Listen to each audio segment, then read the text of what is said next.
You know, it's fitting that a franchise centered around the balance of light and dark, kindness and hatred, would also have a community with the same balance. But I haven't seen this clear of a divide in the fanbase in a long time, and I think it comes down to one simple reason: the contrast of old and new. Let me explain. Usually a Star Wars project is pretty unanimously agreed upon to be either good or bad.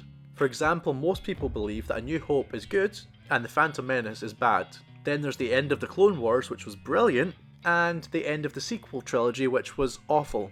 Obviously there's always opposing views, however they're usually dwarfed by the larger consensus. But the Ahsoka show seems to be an outlier. On one side you've got people calling the show a disaster, and on the other hand, some have given the most recent episode a rating of 9 out of 10. By the way, how would you rate Ahsoka so far? There's a poll on the community tab on my channel if you want to vote. Anyway, so why is there such a disconnect this time around? Such a clear border between love and hate? I think it can be broken into two parts. The first mostly applies to YouTube, but the second applies to all Star Wars fans. On the YouTube side, I think a lot of the hate towards the show comes down to views. It's no secret that the more extreme your video looks, the more clicks you'll get, and in turn, the more money you'll make. So it's understandable why some may promote this extreme opinion. Despite this obvious clickable benefit to creators, I suppose you could also argue that the reason people click on these videos in the first place is because they share that opinion. After all, the algorithm is designed to give you more of what you enjoy, agree with, and want to see more of. But I've also seen a fair few of the comments on these videos, and although I haven't read them all obviously, from the comments I have seen, I'm willing to bet that a large majority of those who enjoy generally negative videos like these haven't actually watched the episode itself. They go to their favourite YouTuber to gauge whether or not the series is worth their time, and from there the creator tells them that it is terrible, and so they never actually get a chance to judge it for themselves. And quite frankly, I don't blame them at all for taking this information without taking the time to watch the show. It's no secret that Disney has been making pretty awful projects one after another lately, which has led to many issues for them. Pixar, which was once a studio with very few failures, now seems to have a new flop every year. Even Marvel, which was at an all-time high only a few years ago, has now hit an all-time low for most people, even going as far to push back a lot of their upcoming releases, like Agatha and Echo. Star Wars is no exception. Kenobi, The Book of Boba Fett, Mandalorian Season 3 were all disappointing in one way or another. So once again, I don't blame those who have written off the franchise as irredeemable under the current management. Those who go to their favourite creator for a quick rundown, because recently Disney, and Star Wars more specifically, haven't given us much hope of things turning around. But I do believe Ahsoka could be that much needed turning point. In case you aren't aware, the plot of Ahsoka so far seems to be the hunt for Ezra Bridger and Grand Admiral Thrawn, who both went missing in the finale of Star Wars Rebels. Basically a group of space whales which have the ability to jump into hyperspace, surrounded Thrawn's Star Destroyer with Ezra on board and launched the ship into the unknown regions of the galaxy. Or so we thought. You see, as we find out in Ahsoka, Ezra and Thrawn may have travelled a little bit further than we originally assumed, to an entirely different galaxy in fact. And this is where I believe, if done right, Star Wars could be restored to its former glory and a new generation of fans can fall in love with the franchise.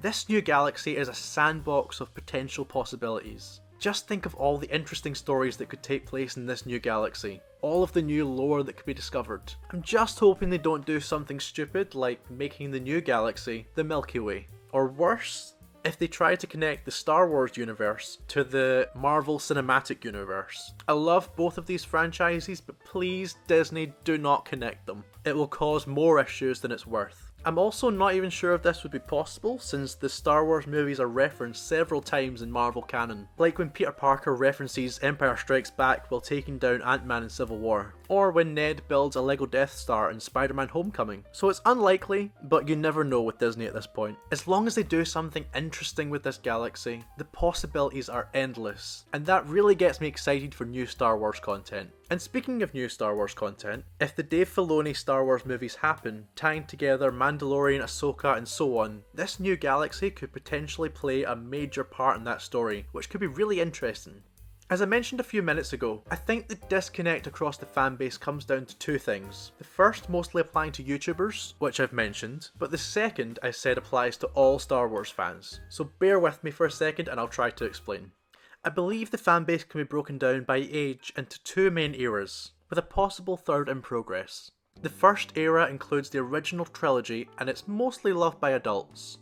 The second includes the prequel trilogy, Clone Wars, Rebels, and that is mostly enjoyed by young adults. And the final third includes the sequel trilogy, which may, in the future, be loved by the next generation, but this is yet to be seen. My point is that the Ahsoka show is catering almost exclusively to those young adults who grew up on the prequels, Clone Wars and Rebels. Young adults who are starting to feel nostalgia for the show they used to and still love to this day. Prequels nostalgia is very strong right now, hence the demand for LEGO to release an Ultimate Collector series, Ventress Star Destroyer. Come on LEGO, you know you want to do it, come on, do it. By the way, if you do like the prequels, I referenced them further in my recent Harry Potter video.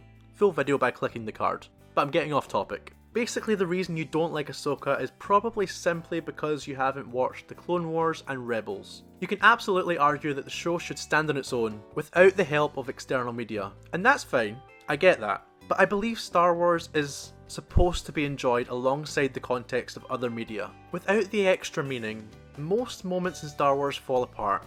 Like the build up to Order 66 in Clone Wars is meaningless without having watched Revenge of the Sith. Or how Rogue One is pretty meaningless without having watched A New Hope.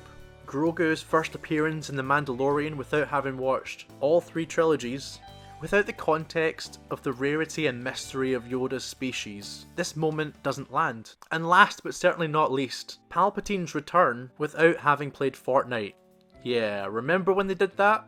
Anyway, 90% of the criticism I've seen for this show has been minor nitpicks, like the spacesuit that Ahsoka wears looking a little bit goofy, or how Sabine should have died like Qui-Gon, even though she got immediate medical attention, whereas he lay on the ground for 20 minutes.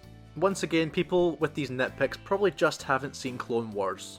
I saw someone complaining that apparently there's witches in Star Wars now, but there's been witches in Star Wars for like 15 years now. The same goes for the scene I mentioned a moment ago where Ahsoka fights outside the ship in episode 3. This happened several times in Clone Wars, going all the way back to the first season of the show. What I mean to say is that Star Wars should be viewed with the knowledge of other media. You can absolutely say that Ahsoka should stand on its own, but don't expect the same enjoyment out of it if you haven't taken the time to follow these characters and their journeys across their other appearances. I have watched Clone Wars and Rebels and I'm really enjoying seeing these characters again in live action. Watching as their stories continue, watching as Ahsoka completes Sabine's training after watching her train alongside Kanan, searching for Ezra after watching his heroic sacrifice. It just won't feel the same if you didn't grow up watching these shows. And that's why I think we're seeing a lot of negativity from older fans. For me, my Star Wars hero was Anakin Skywalker, and by extension Ahsoka Tano. But for most of these older fans, their hero was Luke Skywalker. So all of these new characters don't really seem to click in the same way. They grew up with a certain point of view for how the Star Wars universe works. But that universe has continued to evolve over the past 20 years. So much has been introduced, and a lot of it is really interesting, like Zillobeasts, Witches of Dathomir, Loathwolves, The World Between Worlds, The Father, Son and Daughter, to name a few. But if you didn't grow up watching these shows, like a lot of older fans, then you can't really expect the same enjoyment from new projects. The only criticisms that I believe hold water are that the first few episodes have felt a bit slow-paced. It would be nice to see the ball rolling a bit faster, but I believe they're simply taking their time early on to reintroduce us to these characters as they build up to an insane second half of the season. We're still expecting cameos from Anakin, either via flashbacks, The World Between Worlds, or from Anakin's Force Ghost, as well as exploring this brand new universe and getting a taste of the lore contained within. Not to mention seeing Ezra and Thrawn in action once again, even if he does look a bit like Elon Musk. But I'll let that pass, as long as they're able to make him just as intimidating as he appeared in Rebels. So my first criticism is the slow pace, but my second criticism is that the actors don't seem to be displaying a great range of emotions, often coming across as stoic and distant. It would be good to see a bit more emotion from them, especially from Hera or Ahsoka, but I'm sure we'll get those scenes later on between her and Anakin when he shows up. If you have seen Rebels and Clone Wars and believe there are some other genuine criticisms to be made about Ahsoka, please put them down in the comments. I really want to hear anything that I may have missed, and I'll be more than happy to discuss further down there. but I'll save my final judgments for when the last episode has been released. Hopefully this will be the exception, but these short Disney shows usually have a great beginning and end up stumbling across the finish line. Just look at WandaVision, Kenobi, and Secret Invasion, although I am still hopeful they're going to take this story in an interesting direction. I trust Dave Filoni after his work on Clone Wars, so I have an open mind going forward. We've had a lot of bad Star Wars content from Disney lately, so we're well overdue some great episodes that will once again bring balance to the franchise, not leave it in darkness. And it may be unlikely, but perhaps it'll even unite the fandom at long last, and this division of love and hate will come to an end.